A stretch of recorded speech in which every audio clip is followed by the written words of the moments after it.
अस्सलाम वालेकुम, आप देख रहे हैं हो क्या रहा है। मैं हूं Faisal Abbasi, group editor 92 news. Irshad Ahmad Arif सब साथ हैं। शुक्रिया इरशाद साहब आपका। इस वक्त इलेक्शन कमीशन का इजलास जारी है और सबकी नज़रें इलेक्शन कमीशन पे इसलिए हैं कि ये फैसला होना बाकी है कि पंजाब का वज़ीर आला कौन होगा। इससे पहले हुकूमत की जानिब से 2 नाम दिए गए थे, 2 नाम अपोजिशन की जानिब से थे, लेकिन अपोजिशन की जानिब से जो नाम दिए गए उस पर पाकिस्तान तहरीक इंसाफ इस वक्त मोतरज़ है और बिलखुसूस मोहसिन नकवी के नाम पे मोतरज़ है। पाकिस्तान तहरीक इंसाफ कहती है कि वज़ीर आला का जो तकर्रुर है वो मेरिट पे होना चाहिए। अब मेरिट की डेफिनेशन पाकिस्तान तहरीक इंसाफ के लिए क्या है, इस आज के प्रोग्राम में इस पे भी बात करेंगे। दूसरी इम्पॉर्टेंट बात ये है कि इमरान खान के बाद नवाज़ शरीफ भी अपनी तोपों का रुख स्लाइटली जनरल बाजवा की तरफ करते जा रहे हैं। अब इसकी रीज़न क्या है? क्या नून लीग पॉलिसी शिफ्ट ले रही है? क्या नवाज़ शरीफ पाकिस्तान आने से पहले कोई इलेक्शन कैंपेन का ग्राउंड बना रहे हैं? इस पर भी बात करेंगे। और इम्पॉर्टेंट बात यह है कि नवाज़ शरीफ ही की जमात के एक अहम रहनुमा साबिक़ वज़ीर-ए-आज़म पाकिस्तान शाहिद खाकान अब्बासी कहते हैं कि मौजूदा सियासी निज़ाम ये मसाइल हल करने का के काबिल नहीं है। वो एक तसव्वुर नौ पाकिस्तान लेकर चल निकले हैं। अब ये तसव्वुर क्या है, ये किस सिलसिले की कड़ी है, इस प्रोग्राम में हम बात करेंगे। इरशाद साहब, इम्पॉर्टेंट बात है जो करंट चल रहा है वज़ीर आला का तकर्रुर, इस पर हम बात करेंगे। लेकिन एक साबिक़ वज़ीर-ए-आज़म का मौजूदा सियासी निज़ाम से बददिल हो जाना ये कितना अलार्मिंग है और मुतबादिल निज़ाम फिर क्या हो सकता है? जमहूरियत में या पार्लिमानी होगा या सदारती होगा, या फिर जमहूरियत से हटें तो आमरीत है, या कोई तीसरा निज़ाम होना चाहिए? आप क्या समझते हैं? देखिए, बात यह है कि एक ऐसे मुल्क में जहाँ रिटन कॉन्स्टिट्यूशन मौजूद है और उस पर सबका इत्तेफाक राय है, यानी ये एक ऐसा डॉक्यूमेंट है 1973 में जब से बना है आज तक कोई जो 2 दफ़ा मार्शल लॉ इस मुल्क में लगा है, उन दोनों ने भी, यानी जनरल ज़िया-उल हक ने भी और परवेज़ मुशर्रफ ने भी ये नहीं कहा कि ये आइन नाकाबिल अमल है। और इसमें थोड़ी बहुत वो अपनी मर्ज़ी की चेंजेस करते रहे, लेकिन वो पर्सन स्पेसिफिक थी, अपनी ज़रूरतों के तहत थी जी। सिस्टम पर किसी ने सवाल नहीं उठाया। हमारे यहाँ जो नाकामी है वो तो सियासतदानों की है, जमहूरी कुव्वतों की है कि वो उस आइन पर अमल दरामद नहीं कर सके उसकी रूह के मुताबिक। तो उस कहना कि निज़ाम के अंदर खराबी वो किसने दूर करनी है, वो भी आपने दूर करनी है। साहब, आप बात जारी रखिएगा। पाकिस्तान तहरीक इंसाफ के सेक्रेटरी जनरल असद उमर साहब ने भी हमें ज्वाइन कर लिया। असद साहब, थैंक यू वेरी मच, आपसे गुफ्तगू करते हैं। जी इरशाद साहब। तो इसलिए ये एक फैशन सा बन गया है कि निज़ाम में सलाहियत आपने निज़ाम को टेस्ट किया है। आप ख़ुद मुल्क के वज़ीर-ए-आज़म रहे हैं शाहिद खाकान अब्बासी साहब, आप उस वक्त एक वज़ीर-ए-आज़म के तौर पर बिहेव कर रहे थे या मियाँ नवाज शरीफ साहब के एक ताबेदार और वफ़ादार शख्स के तौर पर निज़ाम को चला रहे थे? आज भी मुस्लिम लीग नून या इवन बाकी सियासी जमातें जो हैं शख्सियात के इर्द गिर्द घूमती हैं। तो ज़ाहिर जब आप शख्सियात को मरकज़ महवर बनाएंगे तो सिस्टम की अहलियत सलाहियत ख़ुद ब खुद क्वेश्चनेबल होगी। तो मेरा ख़्याल है ये एक फ़ैशन सा है, इसके अलावा मुझे कुछ नज़र नहीं आता। अब वो अपनी पार्टी से नाराज़ हैं या अपनी पार्टी में उनकी कोई बात नहीं बन रही। लेकिन मेरे ख्याल ये सवाल हम असद उमर साहब से करते हैं कि शाहिद खाकान अब्बासी साहब ये बात करते हैं, लेकिन इमरान खान साहब को भी कुछ शिकायतें हैं मौजूदा निज़ाम से। तो क्या ये निज़ाम की ख़राबी है या इस निज़ाम को उसकी रूह के मुताबिक चलाने की कोशिश ही नहीं हुई जिसकी वजह से शिकायत पैदा हो रही हैं? असद उमर साहब। मैं इरशाद आरिफ साहब, मैं 100% आपसे इत्तफाक करता हूँ जो आप बात कर रहे हैं। जो हमारा और जो जमहूरी ढांचा है वो बुनियादी तौर पे एक ऐसा डॉक्यूमेंट है, एक ऐसा हमारा इमरानी मुआहदा है कि जिसकी बुनियाद के ऊपर अगर हम उन्हीं उसूलों के मुताबिक पाकिस्तान को चलाएं तो पाकिस्तान के बेशतर मसाइल के साथ भी लोग अपनी उनके अंदर बेहतरी लाई जा सकती है और मुल्क को एक तरक्की की राह पर भी ले जाया जा सकता है। हमारा मसला तो ये हुआ है कि हम उस निज़ाम को चलने नहीं देते और जो मसनद इक़्तिदार पर आके बैठते हैं, जाहिर है अगर वो फौजी डिक्टेटर हों जो बहुत अरसे तक रहे हैं पाकिस्तान के अंदर, वो तो उनकी तो जहन वही होता है जो ज़िया-उल हक साहब ने एक दफ़ा कहा था कि ये रद्दी की टोकरी का कागज़ है। लेकिन हमारे जो जमहूरी वज़ीर आज़म भी मुंतखब होके हैं। बदकिस्मती से उन्होंने भी ज्यादातर ने उन आइन के जो उसूल हैं, आइनी उसूल जो हैं और जमहूरी उसूल है, उनके ऊपर अमल नहीं किया। अगर हमें जमहूरियत खत्म करने की जरूरत नहीं है, हमें जमहूरियत को आइन और कानून और उसकी रूह के मुताबिक इम्प्लीमेंट करने की जरूरत है। जी असद उमर साहब, इस वक्त एक इशू है, वो आइनी इशू है। पंजाब में निगरान वज़ीर आला का तकर्रुर होना है। KPK के इस दोनों तरफ यानी हुकूमत अपोजिशन दोनों मुबारकबाद के मुस्तहिक़ हैं कि उन्होंने बैठ के इत्तेफाक राय से एक नामज़द किया, उसने हल्फ भी उठा लिया, काम शुरू कर दिया। पंजाब में ये सूरत हाल नहीं बन सकी। अब आपकी पार्टी की तरफ से ये कहा जा रहा है कि अगर इलेक्शन कमीशन ने अपोजिशन के किसी नामज़द उम्मीदवार को निगरान वज़ीर आला बनाया तो हम उसको चैलेंज करेंगे अदालत में, हम कबूल नहीं करेंगे। परवेज़ इलाही साहब ने तो ये तक कहा कि हम देखते हैं कि वो कैसे वज़ारत आला के मनसब पर कायम रहता है और कैसे सूबा चलाता है। तो ये भी तो एक नाकामी भी है सियासतदानों की कि वो अपने मामलात खुद तय नहीं करते, इलेक्शन कमीशन को फ़ैसला करना पड़ता है। लेकिन जब इलेक्शन कमीशन का ये आइनी हक़ है तो फिर आप चैलेंज किस बुनियाद पर करेंगे और किस बुनियाद पर आप उस वज़ीर आला को नहीं चलने देंगे अगर वो आपकी मर्ज़ी के ख़िलाफ़ आता है? जो देखें इरशाद अरशद साहब, अभी जो आपने उसूल वज़ह किया था अपनी बातचीत से, जिससे मैंने 100% इत्तेफाक किया था, उसी उसूल को देख लेना कि आइन का यहाँ पे मकसद क्या है। मकसद ये है कि जो दोनों हिज़्ब इक़्तिदार और हिज़्ब इख्तिलाफ हैं वो मिलकर किसी नाम के ऊपर इत्तेफाक राय करें ताकि जो निगरान हुकूमत बने उसको सब लोग फिर मान सकें कि उस वक्त के अंदर जो इलेक्शन कराए जा रहे हैं वो गैर जानिबदार इलेक्शन है, साफ शफाफ इलेक्शन हो रहे हैं। कराने तो इलेक्शन कमीशन ने, लेकिन जो निगरान हुकूमत की जहां तक जिम्मेदारी है वहां तक जो है वो एक गैर जानिबदार हुकूमत तश्कील पाई है। और उसमें यह भी देखा गया है कि हो सकता है, मुमकिन है कि वो ना आपस में इत्तेफाक राय कर सकें, तो आइन इस सूरत हाल से डील करता है और फिर ये कहता है कि अच्छा फिर एक गैर जानिबदार रियासती इदारा जो है वो एक फैसला करेगा। अब मुझे बताएं कि और जाहिर है वो जो फैसला करेगा उसने गैर जानिबदार ही बनाना है ना, ये तो आइन के अंदर वाज़े तौर पे लिखा हुआ है, उसका मकसद जो है उसमें तो कोई शक ही नहीं है कि गैर जानिबदार हुकूमत बननी है। अब जिस शख्स के ऊपर एतराज कर दिया आपकी हुकूमत ने, जो उस वक्त की हुकूमत है, जाने वाली हुकूमत है, और उन्होंने कहा जी नहीं हम इसको नहीं मानते कि ये गैर जानिबदार है, तो किस बुनियाद के ऊपर इलेक्शन कमीशन उसी नाम को जो है वो फाइनल कर सकती है और उसी नाम को कह सकती है कि अच्छा जी आप वज़ीर आला बने? वो तो ऐलान हो चुका है, आपकी 50% से ज्यादा जो पार्लियामान में बैठे हुए थे वो कह चुके हैं कि हम इनको गैर जानिबदार नहीं मानते। तो अगर जो उसूल हैं, जो रूह है उस आइन की, उसके ऊपर अमल करें तो मेरे ख्याल में कोई मसाइल नहीं होंगे। हमने अपनी तरफ से पूरी कोशिश की थी पंजाब में भी, आप यकीन है गवाही देंगे ऐसी कि हमने वहां पर जो नाम शामिल किए वो कोई तहरीक इंसाफ के कोई पुराने मेंबर नहीं थे, कोई जाले नहीं थे, वो ऐसे लोग थे कि उनकी जो भी अच्छाइयां बुराइयां हो लेकिन उनकी कोई सियासी जो है वो मुनासिबत नहीं बनती थी। मतलब एक नाम जिसकी मैं एग्जाम्पल दूं, उन्होंने खुद मना कर दिया उसके बाद, लेकिन नासिर खोसा साहब शहबाज शरीफ के चीफ सेक्रेटरी पंजाब रहे और नवाज शरीफ साहब के प्रिंसिपल सेक्रेटरी थे जब वो वजीर आजम थे। हमने उनका नाम दिया क्योंकि हमारे ख्याल में एक अच्छे अफसर थे और वो गैर जानिबदार तरीके से। लेकिन असद उमर साहब एक गलती आपसे भी हुई ना, आपने नासिर खोसा साहब से कंसल्ट ही नहीं किया। आप पहले अगर पूछ लेते तो मुमकिन है वो कंसेंसस कैंडिडेट हो जाते।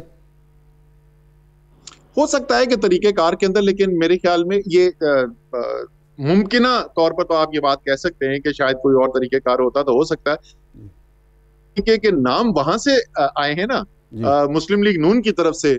मेरे ख्याल में आप मेरी बात से इत्तेफाक करेंगे कि वहां पर किसी गैर जानिबदार नाम पे इत्तेफाक राय होने का मुमकिन ही कोई नहीं था। वो तो बिल्कुल चाहते हैं कि सिक्का बंद जो तहरीक इंसाफ के खिलाफ लोग हों उन्हीं को लेकर आया जाए। सही है। अच्छा, नहीं, अब इलेक्शन कमीशन पे और चीफ इलेक्शन कमिश्नर पर आपको पहले से एतराज़ है। अगर निगरान वज़ीर आला पर भी आप मोतरज़ होते हैं तो फिर इस इलेक्शन में आप हिस्सा लेंगे या इसका बायकॉट करेंगे? नहीं सर, इलेक्शन तो हर सूरत में, ये तो भूल जाएं कि कोई ऐसा फैसला कर लें कि जिससे हम इनकी जिंदगी आसान करके इलेक्शन छोड़ के चले जाएं। मैदान तो हम नहीं छोड़ेंगे, हम हिस्सा लेंगे जरूर। मेरे ख्याल में अगर मुस्लिम लीग नून के नामजद करदा नामों में से किसी नाम को इलेक्शन कमीशन जो है वो हतमी शक्ल देती है, तो मेरी अपनी जाती राय ये है कि हमारे पास कानूनी तौर पर एक मजबूत केस होगा जिसकी बुनियाद के ऊपर हम अदलिया के पास जा सकते हैं कि ये तो जाहिरी तौर पे गैर जानिबदार नाम नहीं है। अगर वो कोई और नाम देते हैं और हमारी ख्याल के अंदर वो इतना गैर जानिबदार नहीं होता और कम से कम जाहिरी तौर पे वो जानिबदार नजर नहीं आता, तो फिर कानूनी चैलेंज जरा मुश्किल हो सकता है। तो इलेक्शन कमीशन फैसला कर सकती है, ऐसा भी फैसला कर सकती है जो शायद हमें बहुत ज्यादा पसंद ना आए, लेकिन ये फैसला करना कि मुस्लिम लीग नून के नामजद किए हुए लोगों में से किसी एक को मुंतखब कर दे, मेरे ख्याल में तो ये कानूनी तौर पर किसी तरीके से। अच्छा असद साहब, क्या आप समझते हैं कि आइन के अंदर इलेक्शन कमीशन के इस आइनी हक को चैलेंज करने की गुंजाइश मौजूद है? आप ग्राउंड क्या लेंगे अगर इसको चैलेंज करेंगे? जैसे मैंने कहा ना कि देखिए, आपको जब देखते हैं आइन को, तो आइन के अंदर पूरी तफसील तो नहीं लिखी होती कि ये आइन की शक्ल क्यों लिखी जा रही है, लेकिन उसका एक पस मंजर जरूर होता है। और जब आप उसको पढ़ते हैं तो आप कोशिश करते हैं कि उसकी रूह जो है उसके मुताबिक फैसले किए जा सकें। जैसे मैं पहले कह चुका, मेरे ख्याल में कोई पाकिस्तान में एक भी कानूनदान ऐसा नहीं होगा जो ये बात कहे कि आइन के अंदर ये कोशिश नहीं की गई कि एक गैर जानिबदार निगरान हुकूमत आए। सारा मकसद ही ये है, वरना तो वही हुकूमत चलती रहे और वो इलेक्शन करा ले। भारत में होता है ऐसे, भारत के अंदर निगरान हुकूमत नहीं आती और वही हुकूमत जो चला रही होती है वही इलेक्शन कराती है। पाकिस्तान के आइन के अंदर ये लिखा गया कि एक निगरान हुकूमत आएगी जो गैर जानिबदार होगी। तो गैर जानिबदारी का असूल कैसे पूरा हो सकता है, आइन की ये रूह कैसे मीट की जा सकती है कि अगर मुस्लिम लीग नून का दिया हुआ नाम जिसको मुस्तरद कर चुकी है तहरीक इंसाफ, उस नाम को हतमी शक्ल दे दी जाए। असद उमर साहब, इमरान खान साहब पहले ये बात कर रहे थे कि जनरल बाजवा साहब ने मामलात ख़राब किए, नवाज शरीफ साहब और उनके साथी भी अब यही कहना शुरू हो गए हैं, बल्कि वो तो ये जावेद लतीफ़ साहब ये कहते हैं कि जनाब जो मौजूदा सिस्टम है या इस्टेब्लिशमेंट है, माफ़ी भी मांगनी चाहिए नवाज शरीफ को और वतन भी बाइज़्ज़त तरीके से वापस लाना चाहिए। तो आप दोनों मुत्तफ़िक हैं कि ये सारी ख़राबी जो है बाजवा साहब की पैदा करता है, आपका या आपके मुखालिफिन का अपना कोई कसूर नहीं है?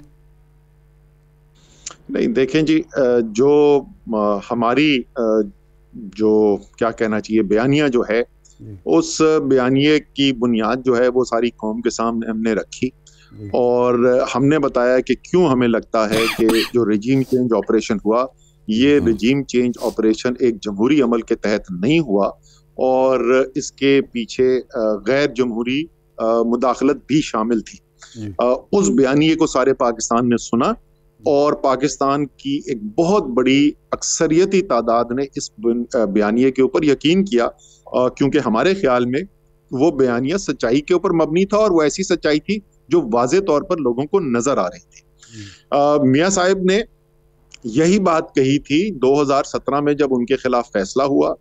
एक सुप्रीम कोर्ट ने फैसला दिया उनके खिलाफ। उस सुप्रीम कोर्ट के अंदर जजेस वो बैठे हुए थे अदालत के अंदर जिनकी बहुत अच्छी शोहरत थी, लोग उनको इज्जत की निगाह से देखते थे और उन्होंने सिर्फ उनके खिलाफ फैसला नहीं दिया मियां साहब के खिलाफ, बल्कि सख्त तरीन अल्फाज इस्तेमाल करके वो फैसला दिया। और इसीलिए जब मियां साहब निकले और उन्होंने कहा कि मेरे साथ जो है वो गैर कानूनी अमल के जरिए मुझे हटाया गया है, तो पाकिस्तान के अवाम ने उसको मुस्तरद कर दिया। तो इल्ज़ाम तो दोनों ने लगाए, लेकिन एक का इल्ज़ाम जो है वो अवाम के अंदर मकबूल हुआ, यानी अवाम ने उससे इत्तफाक किया, और दूसरे के इल्ज़ाम को अवाम के अंदर पजीराई हासिल नहीं हुई। तो इल्ज़ाम दोनों का ही है, लेकिन मेरे ख्याल में दोनों के अंदर फ़र्क है। नहीं असद उमर साहब, देखें आप यानी इमरान खान साहब लेकर गए इस पनामा का, लेकिन डॉक्टर शौकत अजीज़ सिद्दीकी साहब ये कहते हैं कि जनाब मुझे अप्रोच किया गया, कहा गया कि जी इनकी अपीलें वगैरह ना सुने, हमारी मेहनत ज़ाया ना करें, और बहुत सारी एविडेंस आ चुकी हैं। तो आप नहीं समझते कि उस वक्त भी इस्टेब्लिशमेंट मुतहर्रिक थी और नवाज शरीफ साहब की नाहली में सिर्फ आपका या पनामा का किरदार नहीं था, उस वक्त की इस्टेब्लिशमेंट का भी था? देखिए, वो तो उसका मुझे तो नहीं पता। जाहिर है कि मैं ना उस वक्त अदलिया में बैठा था ना हुकूमत में बैठा था, मेरे पास तो ज़राए नहीं है कि वो मुतहर्रिक थे या नहीं थे।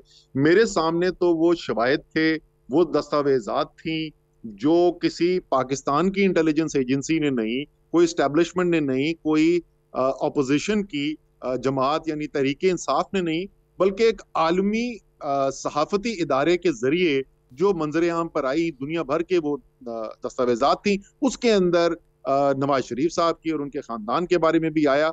और मैंने पता नहीं कितने दिन बैठ के सुप्रीम कोर्ट में खुद वो केस सुना, उन तमाम शवाहिदात को देखा। तो मुझे तो इसमें कोई शक नहीं कि अगर आप एक आज़ाद अदलिया के सामने वो तमाम शवाहिद रखेंगे तो वो उसी नतीजे पे पहुंचेंगे जो उस वक्त की आला अदलिया जिस नतीजे पर पहुंची थी। सही है, ठीक है। आज ही शाह महमूद कुरैशी साहब ने ये कहा कि मियां नवाज शरीफ साहब की नाअहली ख़त्म की जा रही है, उनको पूरे प्रोटोकॉल और एजाज़ के साथ वतन वापस लाया जा रहा है, तैयारियां शुरू हैं। अगर इस तरह से मियां नवाज शरीफ साहब आते हैं तो आपका लाए अमल क्या होगा? इमरान खान साहब तो कहते हैं कि हम ऐसा इस्तकबाल करेंगे कि याद करेंगे, तो कैसा इस्तकबाल आप करना चाहते हैं उनका? अच्छा, ये इसके बारे में मैं पहले भी बोल चुका हूँ। देखिए, दो तरीके से इसको देख सकते हैं, या दो पहलू हैं इसको देखने के। एक तो ये है कि कानूनी तौर के ऊपर ये क्या एक अजीबो गरीब मुल्क की सूरत हाल है, जहाँ एक खास ताकतवर तबके के लिए कुछ और ही कानून होता है, बाकी सारे पाकिस्तानियों के लिए कुछ और कानून होता है। जिस बुनियाद के ऊपर बाहर गए हुए इस वक्त मियाँ साहब, और तकरीबन 3 साल हो गए बाहर बैठे हुए हैं, वो पूरे पाकिस्तान में कोई और शहरी नहीं है जिसको ये फैसिलिटी हासिल हो कि जी मेरी तबीयत ठीक नहीं है तो इसलिए, हालांकि मैं सजा याफ्ता मुजरिम हूँ, उसके बावजूद जो है मुझे लंदन जाके वहां 3 साल बैठने की इजाजत मिल जाए। वो गए अपने भाई की जमानत के ऊपर गए, उनके भाई से कोई पूछता नहीं है कि भाई वो तो अल्हम्दुलिल्लाह अल्लाह ताला उनको और मजीद सेहत दे, हट्टे कट्टे नजर आ रहे हैं, घूमते फिर रहे हैं, कभी किधर पहुंचे होते हैं, कभी किधर पहुंचे होते हैं, वो मुल्क वापस क्यों नहीं आते, वो उनसे कोई पूछा नहीं जाता है। अब वो ही वापस आएंगे और प्रोटोकॉल के साथ अगर आएंगे तो कानून से तो जाहिर है फिर इस फैसले का कोई दूर दूर का ताल्लुक नहीं होगा। इसका मतलब वो मावराए कानून का काम हो रहा होगा। लेकिन सियासी तौर पे मैं बार बार कहता हूँ, यार खुदा का वास्ता ले आए उनको, जरा खड़ा कर दे इमरान खान के सामने। अभी तो मैदान सजने वाला है ना, पंजाब में इलेक्शन होने वाला है, आए मियां साहब आके मुकाबला कर दे इमरान खान का, लग पता जाएगा इस वक्त पाकिस्तान किधर खड़ा है, पंजाब किधर खड़ा है। अच्छा असद साहब, अदालत में खान साहब ने ये एतराफ़ किया है कि जो शौकत खानम की फंडिंग का खैरात का पैसा था उसको हाउसिंग सोसाइटी में इन्वेस्ट किया गया। क्या खैरात के पैसे को इन्वेस्ट करना दुरुस्त था? ये तो मेरे लिए बहुत बड़ी खबर है जी। मुझे इल्म नहीं है कि ये कब हुआ कि ये ऐसी बात की गई है। समझ गया। ये ख्वाजा आसिफ साहब का 2012 का हरजाने का जो नोटिस है उस केस की बात कर रहा हूं। जी जी, वो इतनी पुरानी बात थी मुझे याद करने में। 2000 देखिए, ये उस वक्त केस ख्वाजा आसिफ साहब ने प्रेस कॉन्फ्रेंस की थी। जब पैसे आते हैं खैराती इदारे के अंदर रखे जाते हैं तो वो पैसा जो है उसको मजीद उसमें कमाई करने के लिए उसको इन्वेस्ट किया जाता है। मुख्तलिफ इन्वेस्टमेंट के तरीकेकार होते हैं और शौकत खानम ने पिछले 20 साल के अंदर पैसा लेके जो इन्वेस्ट किया उसके ऊपर बहुत सारा मुनाफा भी कमाया। उसमें जो इन्वेस्टमेंट कमेटी थी उसने एक इन्वेस्टमेंट अप्रूव की जिसके अंदर नुकसान हुआ। जहां बहुत सारा कमाई भी की गई उसमें एक जगह इन्वेस्टमेंट में नुकसान भी हुआ। सो खैराती पैसा हाउसिंग कॉलोनी में लगा देना, ऐसे लगता है कि इमरान खान अपने घर के लिए लेके चला गया था। 12 साल पुराना इल्जाम है। और मैं आपको अच्छी बात बताऊं, देखें पाकिस्तान के लोग जो है ना वो बड़े बाशऊर लोग हैं। जिस वक्त ये इल्जाम लगा तो उस वक्त एक इस बात का खदशा था कि कहीं शौकत खानम की जो फंड रेजिंग होती है उसके अंदर ना कहीं कमी आ जाए, क्योंकि लोगों को ये ना शक हो जाए कि यार ये तो पैसा हमारा जो है वो ठीक इस्तेमाल नहीं हो रहा। उस साल रिकॉर्ड टूटा था, सबसे ज्यादा पैसा जो है वो शौकत खानम के लिए तकरीबन हर साल नया रिकॉर्ड कायम करते हैं। तो इमरान खान साहब ने जिस तरीके से शौकत खानम का लोगों का पैसा, जिस अमानत को जिस दयानत के साथ संभाल के रखा, इस्तेमाल किया, गरीबों का मुफ्त इलाज किया, उसकी तो पाकिस्तान में कोई नजीर नहीं मिलती, दुनिया में नहीं नजीर मिलती ऐसी कोई कि जहां पे कैंसर अस्पताल के अंदर 70% लोगों का मुफ्त इलाज हो रहा हो। और वो कैसा उन्होंने हॉस्पिटल बनाया है उसकी गवाही इससे ले लें। 2 दफा इमरान खान साहब को जिंदगी को खतरा हुआ है, हादसा हुआ है। पहले एक्सीडेंट हुआ था 2013 के इलेक्शन से पहले, अभी दोबारा जब उनको कातलाना हमला किया गया, दोनों दफा उसी अस्पताल में इमरान खान आके उन्होंने अपना इलाज करवाया है। वो कहीं ना लंदन गए ना अमेरिका गए, जहां पे गरीब इंसान का मुफ्त इलाज होता है वहीं इमरान खान ने जब अपनी जिंदगी दाव पे लगी हुई थी वहीं इलाज करवाना पसंद किया। असद उमर साहब, आखिरी सवाल ये है कि खान साहब खुद कहते हैं कि मुझे नाअहल किया जा सकता है, आप खुद भी, आपके बाकी लीडर साहबान भी कहते हैं। अगर ऐसी सूरत होती है तो आपका लाहे अमल क्या होगा? क्या इमरान खान साहब की जगह पे शाह महमूद कुरैशी साहब पार्टी को चलाएंगे, आप चलाएंगे, कोई स्टीयरिंग कमेटी बनेगी? क्या आपने कोई मुतबादिल सूरत हाल सोची है? सर मैं जो हूँ ना, मैं इस पूरे ये जो बहस है मैं इससे ही इत्तेफाक नहीं करता जब तक मुझे कोई ये नहीं बताएगा कि कौन से कानून के तहत किस केस में ऐसी कोई चीज हुई है जिसकी बुनियाद के ऊपर इमरान खान को नाअहल कर दिया जाए, तो मैं ये अगले मफरूजे का जवाब ही नहीं देने को तैयार। कोई अभी तक केस सामने नहीं है, कोई उसमें ऐसी चीज नहीं है जहां या हकीकत की बुनियाद पर या केस लॉ की बुनियाद पर या इवन टेक्निकलिटी की बुनियाद पर इमरान खान को नाअहल करार दिया जाए। तो ये जो पूरा एक पहाड़ बनाया जा रहा है तो वो इमरान खान नाअहल हो जाएंगे। असद उमर साहब, नाअहल तो उनको ममनुआ फंडिंग में करार दिया जा चुका है और उसके बाद अब केस ये चल रहा है कि उनकी जो सदारत पार्टी की चेयरमैनशिप है उससे भी हटा दिया जाए। केस तो ये चल रहा है। नहीं सर, वो नाअहल उनको चेयरमैनशिप से नहीं किया गया है, ना सियासत से किया गया है, सिर्फ एक इलेक्शन की सीट से डिनोटिफाई किया गया। और इमरान खान ने उस फैसला आने के एक हफ्ते के बाद 8 महीने के इलेक्शन लड़े हैं। तो इमरान खान के ऊपर उस फैसले की बुनियाद पे कोई कदगन नहीं लगती। एक और केस इलेक्शन कमीशन ने खुद शुरू किया हुआ है, भाई जी, वो किसी और ने नहीं किया, खुद सो मोटो एक्शन लिया हुआ है इलेक्शन कमीशन ने, जिसमें वो इस बात पर गौर कर रहे हैं कि उनको चेयरमैन रहने की इजाजत देनी चाहिए नहीं देनी चाहिए। कोई कानून में गुंजाइश ही नहीं है इलेक्शन कमीशन को ये फैसला करने के लिए, और अगर उन्होंने फैसला करने की कोशिश की तो 2 घंटे के बाद हम कोर्ट के अंदर मौजूद होंगे, उस फैसले को सस्पेंड करवा देंगे, क्योंकि कोई कानूनी जवाब ही नहीं है उसका। ठीक ठीक, बहुत शुक्रिया असद उमर साहब, सेक्रेटरी जनरल पार्टी इंसाफ हमारे साथ मौजूद थे। एक ब्रेक, और ब्रेक के बाद बात करेंगे नून लीग के अंदर क्या चल रहा है। हमारे साथ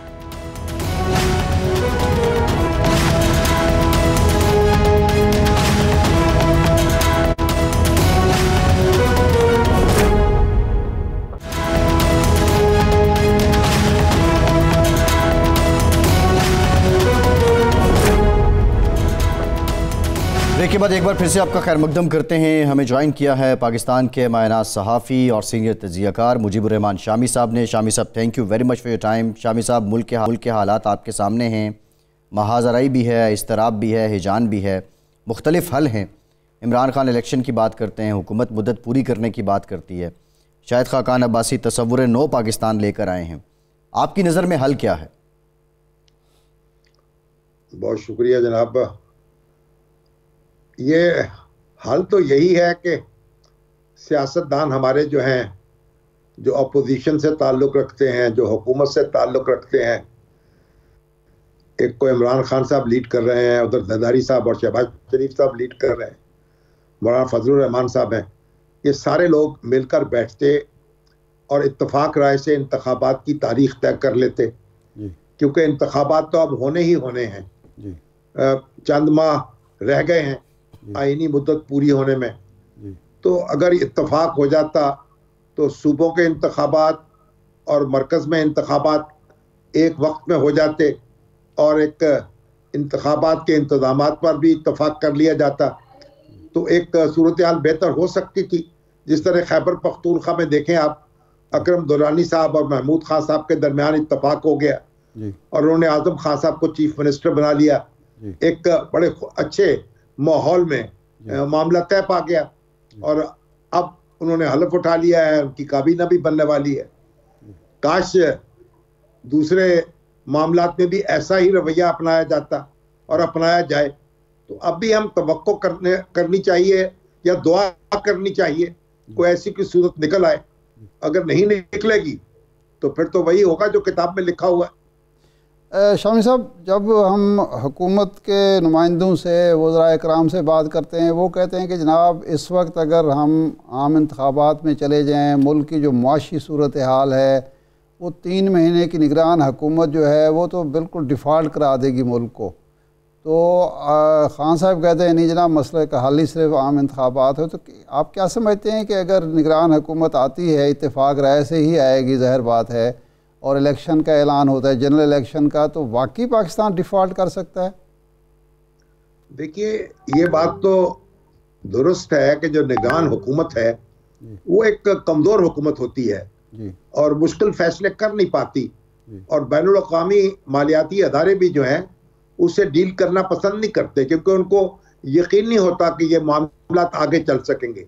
ये बात असूली तौर पर तो दुरुस्त है, लेकिन अगर ये दोनों गुरोह जो हैं या दोनों फरीक जो हैं इत्तफाक कर लें और मुआशी जो इक़दाम करने हैं उन पर भी इत्तफाक कर लें और इंटरिम गवर्नमेंट पर भी इत्तफाक कर लें और फिर उसके पीछे खड़े हो जाएं, तो फिर तो ये नुकसान को कम से कम किया जा सकता है ना। देखिए, बुनियादी बात यह है कि जो टीमें मैदान में उतरने वाली हैं उनके दरमियान एक इत्तफाक होना चाहिए खेल के कवायद व ज़वाबित पर, ये रेफरी पर या एम्पायर पर, और वो फिर खुश उसलूबी से मामला होता है और सियासत का खेल उस तरह खेला जाए जिस तरह मैच खेला जाता है। अगर ऐसा नहीं होगा तो फिर तो कोई एक बहाना कोई दूसरा बहाना और मामला जो है फिर तो मनफियत की तरफ जाएंगे। शामी साहब, वो तो जा चुके हैं ना मनफियत की तरफ, ऐसा तो हो नहीं रहा, यही तो बुनियादी मसला है ना। अब ऐसे में अवाम के लिए क्या उम्मीद है? तो फिर तो जो दस्तूर में लिखा हुआ है उसके मुताबिक अमल करना होगा। जो दस्तूरी अदारे हैं वो फैसले करें और उनके मुताबिक काम चलाएं। अब अगर हुकूमत कहती है कि मैं मुद्दत पूरी करनी है तो फिर वो मुद्दत पूरी करेगी, और 2 असम्बलियाँ जो तहलील हो गई हैं 90 दिन में उनके इंतखाबात होने हैं तो वो इंतखाबात होने हैं। तो फिर तो हम तो देखे ना, हमारे ऊपर तो कोई रहम किसी ने खाया नहीं या खाने को तैयार नहीं, तो हम और क्या कर सकते हैं कि फिर जो किताब में लिखा हुआ है उस पर अमल करने की बात करें।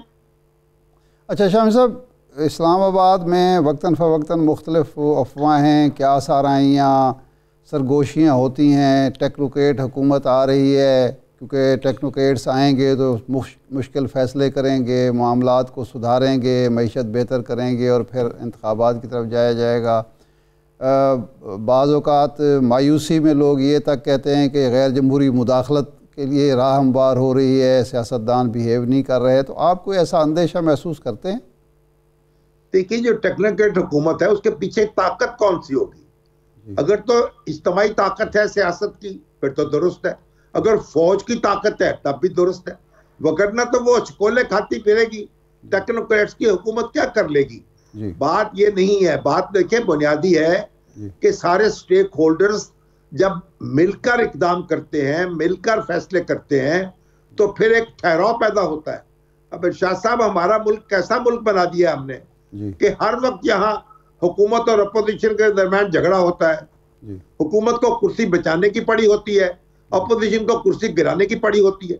दुनिया के किसी दूसरे मुल्क में चले जाएं, ये मंजर आप कहीं नहीं देखते। हर जगह खा बादशाहत हो, खा आमरीयत हो, खा सदारती निज़ाम हो, खा पार्लिमानी निज़ाम हो, हर चीज अपने लगे बंदे तरीके से चल रही होती है और कोई मारकुटाई, कोई आपा धापी, कोई नफसा नफसी नहीं होती। अपने हमसाये में चले जाए इंडिया में, वहां कोई किसी डिस्कशन में ही नहीं होता कि क्या बनेगा जनाब मोदी साहब का और क्या बनेगा राहुल का। सबको पता है कि एक तरीके से इंतखाबात होंगे, उनका नतीजा आएगा और फैसला हो जाएगा। तो ये जो हमने जो तमाशा लगाया है और हम जिस तरह इक़्तिदार की जंगें हमारे यहाँ शुरू हुई हैं और जो बेयकीनी की फजा हमने पैदा की अपने मुल्क में, ये हमें ले बैठेगी।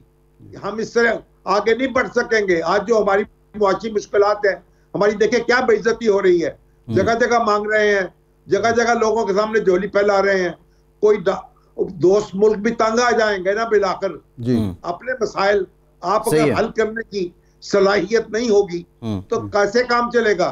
जी अच्छा शामी साहब, इस वक्त एक और चीज़ चल रही है, वो ये है कि शाहिद खाकान अब्बासी साहब, मिफ्ता इस्माइल साहब, मुस्तफ़ा नवाज खोखर साहब, कई और लोग मुख्तलिफ जमातों के जो हैं एक री इमेजिंग पाकिस्तान एक उन्होंने तस्वुर करके सेमिनार हो रहे हैं, कोयटा में हो गया, इस्लामाबाद में होने वाला है।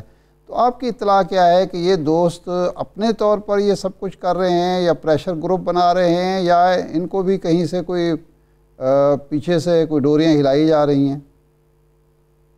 देखिए, अब शाहिद खान अब्बासी साहब तो बड़े अच्छी शोहरत के सियासतदान हैं और बाकी भी हमारे दोस्त हैं। बात असल में ये है तो दिल की भड़ास निकाल रहे हैं मेरा ख्याल। इनका भी बस नहीं चल रहा जी। इनकी अपनी अपनी जमातों में इनकी सुनी नहीं जा रही। ठीक। तो ये अपनी जमातों में यूसुफ बेकारवा है ये। अच्छा। तो ये बस अब सोचा है कि बेकार मुबाश कुछ किया कर, तो चलिए अब दिल की भड़ास निकालें, अपने लोगों को जोड़ें और बैठकर और उनको कुछ हिलाएं, उनको कहें कि भाई आप खुदा खौफी करो, सामने का मंजर देखो। तो मुझे तो लगता ये है कि ये लहू गर्म रखने का एक बहाना है और इनकी जमातें जो हैं वो इनकी बात नहीं सुन रही। मुस्तफा खोखर साहब बेचारे वो तो अपनी पार्टी छोड़ बैठे, अब नई पार्टी में किसी में गए नहीं है। शाहिद खान अब्बासी साहब अगरचे साबिक वजीर आजम हैं, बड़े मोतबर शख्स हैं, लेकिन पार्टी जो है उनकी, मुझे तो लगता है कि उनकी पार्टी में उनकी वो सुनवाई नहीं हो रही जो होनी चाहिए। और मिफ्ता इस्माइल जो उनके साथ हुआ है उससे आप भी वाकिफ हैं कि भाई अगर वजारत भी वापस लेनी थी तो इज्जत से एहतराम से ले ली जाती। तो उनसे जिस तरह वजारत वापस ली गई तो वो भी देखें तो क्या कहेंगे, अफसोस का आजारी करेंगे। तो ये बेचारे जो हैं ये सारे मिलकर आहोदारी कर रहे हैं, इनसे हमें हमदर्दी भी है और इनकी बात जो है कुछ सुनी भी जानी चाहिए। सही है, ठीक है। शामी साहब एक ब्रेक लेते हैं और ब्रेक के बाद आपसे हम जानेंगे कि मरियम नवाज साहिबा की वापसी की तारीख का ऐलान हुआ है। नवाज शरीफ साहब की वापसी क्या होगी, अगर होगी तो क्या किसी शर्त पे होगी? ब्रेक के बाद बात करते हैं।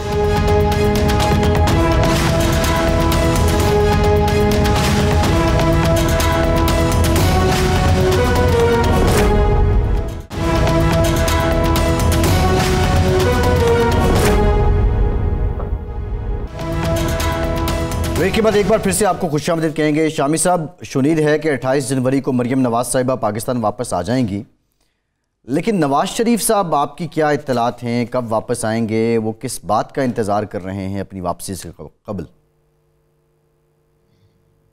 देखें, मरियम तो अब यकीनी तौर पर आ रही हैं और नवाज शरीफ साहब को भी आना पड़ेगा। अब वो ये इन इंतखाबात से पहले आ जाते हैं जो सूबाई इंतखाबात हैं या आम इंतखाबात से पहले आते हैं, मेरा ख्याल वक्त का तयन नहीं हो रहा। और कुछ जो कानूनी इक़दामात वो तवक्को कर रहे हैं कि उनकी हुकूमत लेगी ताकि उनका रास्ता कुछ साफ हो जाए और वो सियासी सरगर्मियों में हिस्सा ले सकें, बजाय इसके कि आएँ और जेल चले जाएं और एक नई सूरत हाल पैदा हो जाए। तो ये बहुत कुछ अभी ऐसा हो रहा है, कोई इंतजामात में मसरूफ़ हैं ये लोग। लेकिन मेरी ख्वाहिश तो ये है कि नवाज शरीफ साहब भी वापस आएँ, मरियम भी वापस आएँ, इमरान खान साहब भी मैदान में रहें और ये सारे लोग जो हैं इलेक्शन में हिस्सा लें और अपनी अपनी पार्टियों की क़यादत करें। फिर लोग जिसको वोट दें वो आके इक़्तिदार संभाल ले। बुनियादी बात तो ये है कि ना इमरान खान साहब के बारे में जो खबरें सुन रहे हैं, कोई कह रहा है इनको नाअहल कर दिया जाएगा, कोई कहेगा उनके ऊपर कोई और मामला हो जाएगा, उनका रास्ता रोका जाएगा। तो ये रास्ता रोकने से बात बनती नहीं है। नवाज शरीफ साहब का रास्ता तो रोक लिया गया ना, वो इंतखाबात से बाहर हो गए, लेकिन उनकी सियासत तो खत्म नहीं हुई। तो अब इमरान खान साहब को भी जरा दिल बड़ा करना चाहिए और मतलब यह कि कोशिश करनी चाहिए कि सारे लोग जो हैं आए, अखाड़े में उतरें और अपनी अपनी सलाहियत जो है उसका मुजाहरा करें, तभी तो हम मुल्क को आगे लेके जाएंगे ना। जी शामी साहब, ये जावेद लतीफ़ साहब ने आज प्रेस कॉन्फ्रेंस की, उन्होंने कहा कि नवाज शरीफ साहब से माफ़ी मांगी जाए, उन्हें बाइज़्ज़त तरीके से वापस लाया जाए, मुकदमात ख़त्म किए जाए। तो ये माफ़ी अपने मुखालिफिन से मंगवाना चाहते हैं? जावेद लतीफ़ साहब जो हैं ये तो उन्हीं से पूछा जाना चाहिए, ये शायराना बातें हैं। यहाँ देखिए सियासत में बहुत कुछ होता है, यहाँ मुकदमे भी बनते हैं, सजाएं भी होती हैं, गिरफ्तारियां भी होती हैं, कुर्कियां भी होती हैं, जब्तियां भी होती हैं, लेकिन ये सियासत का हिस्सा है। अब आपको इन सारी चीजों से इनको निपटना पड़ता है। और नवाज शरीफ साहब जो हैं उन्होंने अपने मुकदमात का सामना किया है और अब उनकी अपीलें ज़ेर समाअत हैं, उनको अपने मुकदमे लड़ने चाहिए। ये जो मुतालबे कर रहे हैं जावेद लतीफ़ साहब, इस तरह यानी कभी ऐसा कुछ हुआ है? ये दिल खुश करने के लिए तो ये बातें होनी चाहिए, बाकी तो फिर मैदान में निकलना चाहिए, मैदान में फैसले होने चाहिए। तो इस तरह पर कल इमरान खान साहब भी मुतालबा करेंगे, भाई हमारी जो हुकूमत ख़त्म की गई है उसमें माफ़ी मांगो पहले हमसे, फिर हम आगे चलेंगे। और बाजवा साहब से मुतालबे करेंगे और फिर मौजूदा आर्मी चीफ से करेंगे। इस तरह बात नहीं होती, सियासत इस तरह नहीं चलती। ये बहता हुआ दरिया है, इसमें उसमें तैरना पड़ता है, इसमें हाथ पांव मारने पड़ते हैं, इसमें अपना रास्ता बनाना पड़ता है।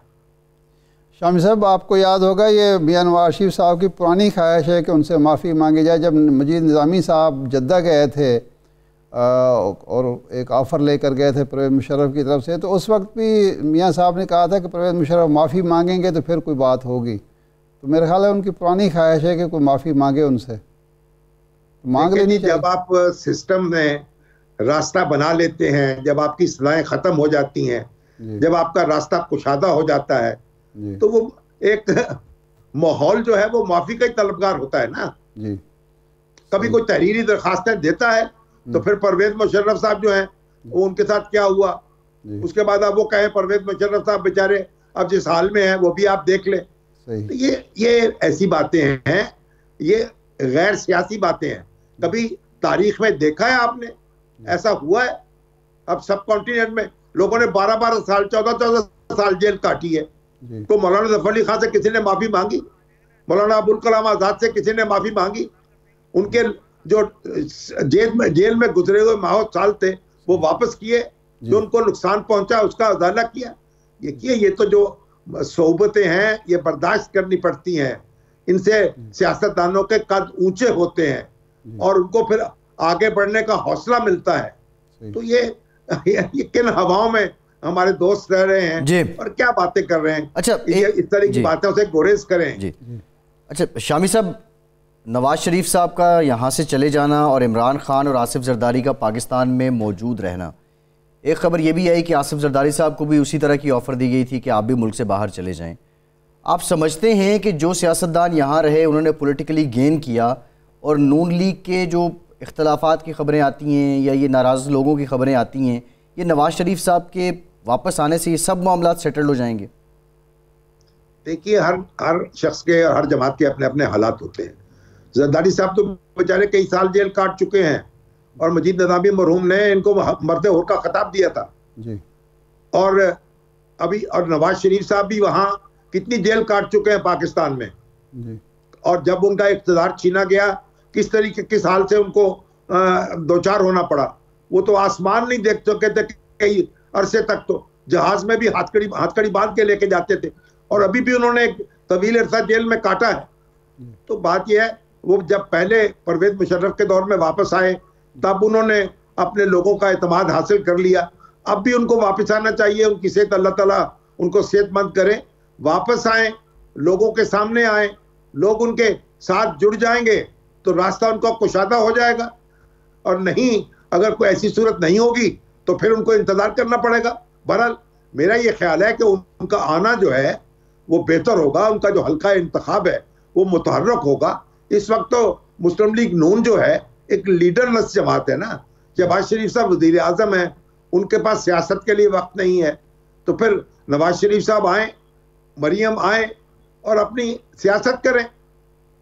अच्छा शाम साहब, एक गैर जानिबदार तजियाकार के तौर पर, तजर्बाकार सहाफ़ी के तौर पर, आप ये समझते हैं कि अगर किसी मजबूरी के तहत मियां नवाज शरीफ साहब वापस नहीं आते तो मरियम साहिबा जो हैं वो नवाज शरीफ साहब का नेमुल बदल हैं, वो उसी तरह पार्टी को चला सकती हैं और उनकी जो सियासत को आगे बढ़ा सकती हैं जिस तरह नवाज शरीफ साहब की मौजूदगी में मुस्लिम लीग नून थी? देखें, जो नवाज शरीफ साहब के हामी हैं, जो मुस्लिम लीग नून का हल्का इंतखाब है, उसमें यानी मरियम नवाज को एक अहमियत तो हासिल है। वो बड़ी क्राउड पुलर हैं, लोग उनकी बात तवज्जो से सुनते हैं, उनसे मोहब्बत भी करते हैं। लेकिन बात यह है कि नवाज शरीफ साहब जो हैं उनकी छतरी के नीचे उनकी वो एक सारे लोग इकट्ठे हो जाते हैं। यानी उनकी जो हैसियत और शख्सियत है, जाहिर है कि मरियम फौरी तौर पर तो उनका मुतबादल नहीं हो सकती, एक प्रोसेस में वो है। तो नवाज शरीफ साहब जो हैं वो एक सारे लोग उनको तस्लीम करते हैं और मुस्लिम लीग नून के वो मुत्तफिका लीडर हैं और बाकी दूसरी जमातों के लोग जो हैं वो भी उनका एहतराम करते हैं। पीटीआई के अलावा तो उनके दूसरी सारी जमातों से राब्ते हैं, बैनुल अक़वामी तौर पर भी उनकी एक हैसियत है। हमारे यानी हमारे दोस्त ममालिक जो हैं वो भी उनको एक कदर की निगाह से देखते हैं, तो उनका मुतबादल इस वक्त नहीं होगी मरियम, लेकिन अगर वो नहीं आते हैं तो कोई दाल दलिया कर लेंगी। लेकिन बुनियादी बात यह है कि वो आए, और उनका आना जो है उनकी जमात को ज़्यादा तवानाई फराहम करेगा। अच्छा शामी साहब, आप पंजाब के और केपी के इलेक्शन तो इसमें कोई शक नहीं कि हो रहे हैं, 90 दिन में होंगे, लाजमी बात है।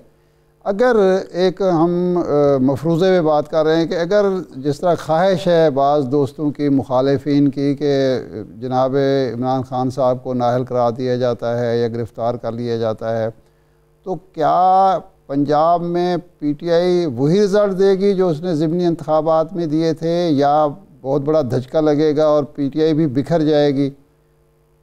देखिए, ज़िमनी इंतखाबात में तो PTI ने मोस्टली अपनी ही नशिस्तें जीती थी, जो उसकी अपनी नशिस्तें थी, लेकिन इसके बावजूद बहरहाल PTI ने पंजाब में भी गेन किया है। और अगर इमरान खान साहब जो हैं वो मंजर पर नहीं होंगे तो इससे PTI को एक ज़ोफ तो पहुंचेगा, यानी अगरचे कारकुनों में जोशो खरोश पैदा होगा, लेकिन मंजर से गायब होने के भी अपने असरात होते हैं। तो हम तो ये तमन्ना नहीं करते कि ऐसा हो, ये नाअहली जो है और ये यानी फाउल प्ले करना, ये कोई फायदेमंद नहीं होगा। इमरान खान साहब जो हैं एक बड़े लीडर हैं, उनकी अपनी एक फॉलोइंग है, दुनिया भर में लोग उनकी तरफ देखते हैं उम्मीद भरी निगाहों से। उनका रास्ता क्यों रोका जाए, और क्यों ना उनको काम करने दिया जाए, क्यों ना उनको इंतखाब लड़ने दिया जाए और फिर मुकाबला किया जाए। और पंजाब में मेरा ख्याल बड़ा सख्त मुकाबला होगा मुस्लिम लीग नून में और तहरीक इंसाफ में, दोनों को घबराने की जरूरत नहीं है। सही है। तो शामी साहब, नून लीग के पास शो केस में क्या है बतौर हुकूमत, वो क्या रखेंगे अवाम के सामने? भैया अब ये तो नून लीग रखेगी कि जो देखिए, जो लोगों के जो वोटर्स होते हैं ना, जो जुड़े हुए होते हैं बरसों से, वो आसानी से छोड़ते नहीं है आपको, उनको छोड़ते छोड़ते भी वक्त लगता है। और लीडर का काम ही ये होता है कि वो लोगों को एतमाद में ले दलाइल दे, उनको कायल करे, मुश्किलात हैं उनमें हौसला पैदा करे कि वो मुश्किलात का सामना कर सके। तो लीडरशिप के कमालात है ना, लीडरशिप कौमों को आगे बढ़ाती है, उनमें लड़ने का हौसला पैदा करती है, मसाइब झेलने का हौसला पैदा करती है। आपने देखा नहीं कि पाकिस्तान जब बना है, या तहरीक आज़ादी के दौरान हमारी लीडरशिप ने किस तरह लोगों में, कैसे लोग खाको खून में नहलाए, लेकिन फिर भी जुड़े रहे अपनी लीडरशिप के साथ। तो ये तो लीडरशिप का कमाल है ना। लीडर के बगैर ये कौमें जो हैं वो इस तरह अपना किरदार अदा नहीं कर सकती जिस तरह मौजूदगी में कर सकती हैं। सही, ठीक। शामी साहब, इस वक्त इजलास जारी है इलेक्शन कमीशन का, और पंजाब के निगरान वज़ीर आला का फैसला होना है कि कौन होगा, क्योंकि हमारी जो दोनों सियासी जमातें हैं, मुतहारिब अपोजिशन और हुकूमत, वो तो अपनी बेहतर सलाहियत का मुजाहरा नहीं कर सकी जिस तरह KPK में किया गया है।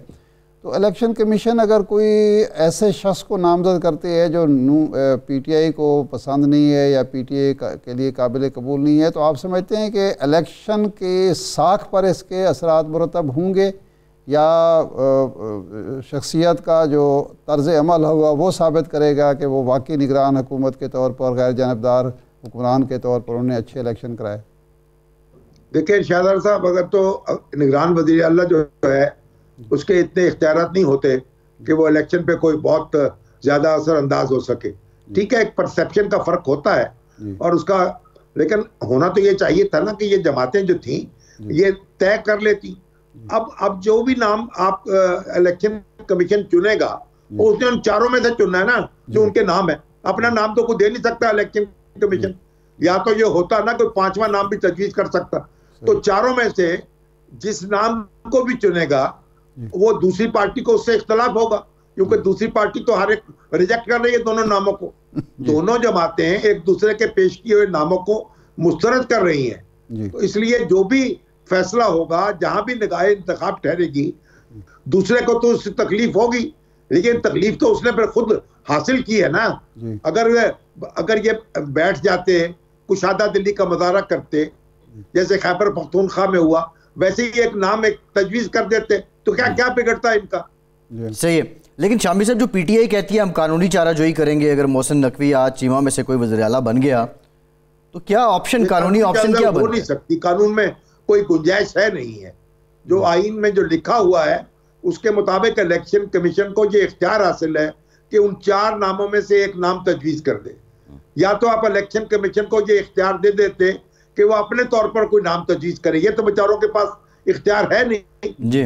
तो जो वो फैसला करेंगे वो आखिरी फैसला होगा और मैं नहीं समझता किसी अदालत में कोई सुनवाई हो सकेगी उसके खिलाफ।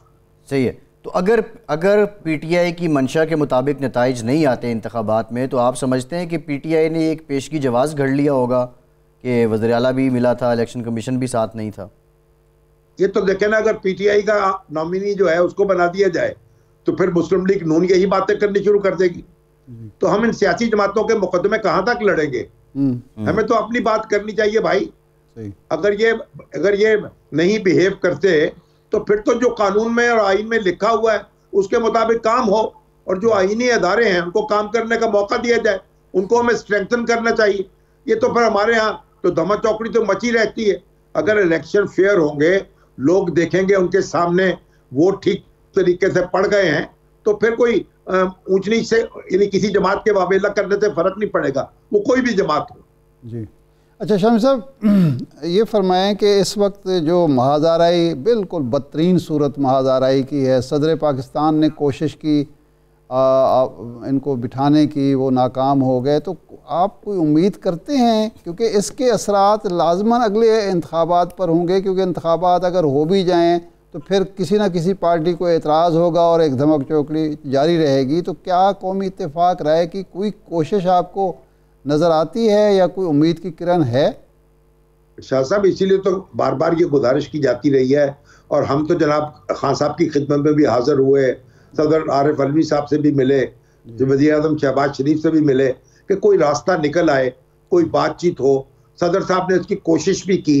और देखें, अगर कोई रास्ता निकालना नहीं चाहता तो हम क्या कर सकते हैं? फिर हमें जुड़ना चाहिए आईनी अदारों के साथ, उनको फैसला करने दें और फिर उनके साथ उनके जो फैसले तस्लीम करें उनको, और लोग जो हैं जब वोट डालें उस फैसले को तस्लीम करें। अब हर वक्त कोई हंगामा भी नहीं उठाया जा सकता ना। अगर कोई शख्स समझता है कि हर वक्त हंगामा उठाया जा सकता है, ऐसा नहीं हो सकता। सियासी जमातें तो हर इंतखाब पर एतराज करती हैं, उसमें फिर असेंबली में बैठी भी होती है। शामी साहब टाइम खत्म हो गया है। शामी साहब टाइम खत्म हो गया। आपका मुजीबुर रहमान शामी साहब, इरशाद आरिफ साहब, आज के प्रोग्राम से इतना ही, इजाज़त दीजिए।